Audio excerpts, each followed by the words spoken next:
Hello, this is Eric Hansen with B2B Voices. Today I'm here with Kipp Bodnar at Blog World. Kipp, how are you today? Doing well, Eric. How's it going? Good to see you. You moderated a panel yesterday focusing on B2B, and thought there was some real interesting discussion, good crowd interaction with that conversation. Talk about a few things you learned from the panel members. Sure. The panel went quick. We had great panelists. We had David Thomas from SAS, Kyle from Breaking Point, Micah Beeman from Monsanto.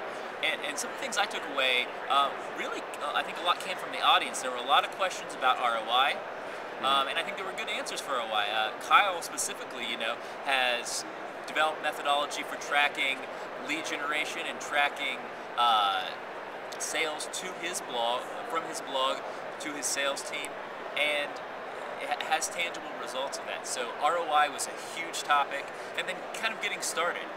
Developing social media policies, especially within larger B2B companies. I think Monsanto and SAS had some great information to share there. Right. So we bonded because we both run and organize B2B social media blogs ourselves, yeah. Which is interesting. But talk about you. So you started yours about a year ago. Talk about the evolution of your blog and how it's kind of grown and changed the last few years. So a little less than a year ago, I started socialmediab2b.com because I didn't think there were that many people out there talking about social media's implications for B2B organizations. And so myself, along with Jeff Cohen, started the site, and then we pulled on some additional authors as well. And essentially, we're trying to run the gambit and have talked about everything from business blogging best practices, lead gen using Facebook, across the board, because there are all these services and applications and all this data out there, frankly, it's being talked about every day in traditional media or online, but nobody was really talking about how that applied to a business-to-business, a manufacturing company, somebody with a long sales cycle. So what we've tried to do and continue to try to do is to discuss that application for those specific organizations. Okay.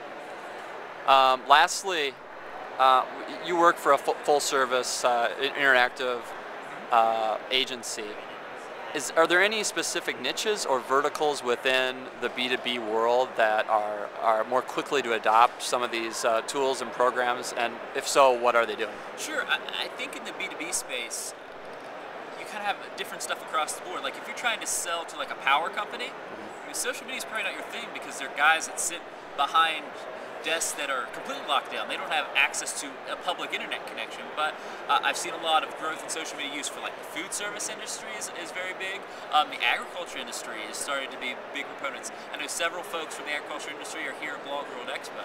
And then there's other slower, some other manufacturing sectors, janitorial and maintenance is kind of, I think, in the midway. It's definitely seen some adoption, but not to the extent as maybe food service and ag and some of the other industries. So obviously, I think the tech sector is leading adoption far and away. If you're a hardware software company, I think social media is necessary, but in those more industrial, chemical, biotech, you're definitely seeing adoption coming, and we've seen just through search traffic and everything on our blog that the hunger for that type of information has just really grown in the last 3 to 6 months.